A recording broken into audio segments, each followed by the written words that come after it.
भारत निर्वाचन आयोग के एसआईआर अभियान ने मंदसौर में 22 सालों से पिछड़े एक परिवार को मिला दिया। पुलिस की संवेदनशील कार्रवाई और निर्वाचन प्रक्रिया के दौरान सामने आई एक छोटी सी जानकारी ने मां और बेटे के पुनर्मिलान का रास्ता खोल दिया। सालों से लापता बेटे को जीवित देखकर मां की आंखों में खुशी के आंसू झलक उठे।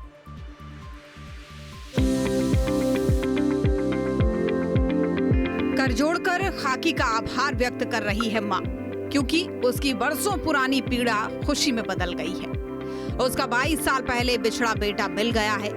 एक मां के लिए उसके बेटे से बढ़कर दुनिया में कुछ नहीं होता। यही वजह है कि मां की आंखों में खुशी के आंसू छलक रहे हैं और पुलिसकर्मियों की शुक्रिया अदा करते वो नहीं थक रही हैं। मेरा बेटा गुम गया था, 15 साल तक पता नहीं चला, खूब ढूंढा, मिला नहीं, कागज कढ़ाया पंचायत द्वारा। फिर मैंने पता चला, मंत्री साहब ने बोला कि आपका बेटा का फोन आया था, तो के किन्ने दीदा तो करने दीदा था गुमसुम, तो कागज पहुंचाया तो पता चला, तो कार्रवाई करी, तो एफसी साहब ने मदद करी, तो मेरा बेटा मेरे को मिल पाया। दरअसल भारत निर्वाचन आयोग के एसआईआर अभियान के दौरान राजस्थान के नागौर में बसे युवक ने मतदाता सूची में नाम जोड़ने के लिए ग्राम पंचायत से अपने माता पिता का एपिक नंबर मांगा।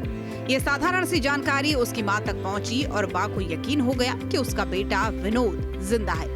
जिसके बाद उसने थाना नई आबादी में पुलिस को बताया कि उसका बेटा विनोद जिंदा है।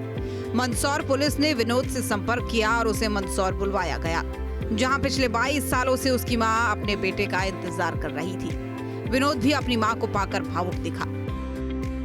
2003 में गांव से चला गया था एक लड़की को लेके, मेरी मर्जी से दोनों राजी खुशी गए थे।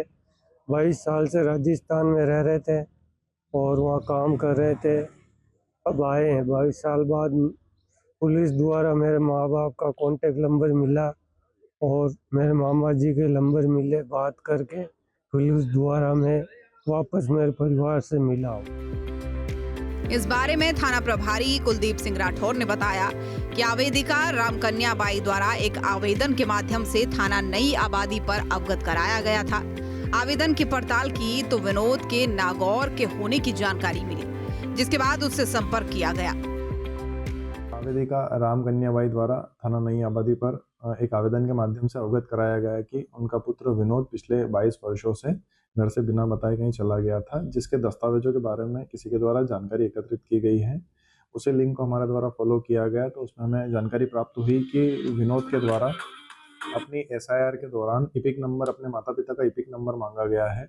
उस लिंक को फॉलो करते हुए जब हम विनोद के पास पहुंचे तो नागौर जिले में, राजस्थान में नागौर जिले में निवासरत है और उसका एक पूरा परिवार है, उसके बच्चे समेत वहाँ निवास कर रहा है, जिसको हमारे द्वारा उसकी माता रामकन्या बाई से मिलवाया गया। भले ही देश भर में एसआईआर को लेकर सियासी तूफान मचा हुआ है, लेकिन यही एसआईआर एक मां के लिए चमत्कार साबित हुआ, क्योंकि साल 2003 में लव मैरिज के बाद घर छोड़कर गया बेटा विनोद अब 45 साल की उम्र में अपनी मां रामकन्या बाई से फिर मिल सका, जिसने एसआईआर को मानवीय नजरिए से देखने पर मजबूर कर दिया। मंदसौर से शाहिद चौधरी, न्यूज स्टेट।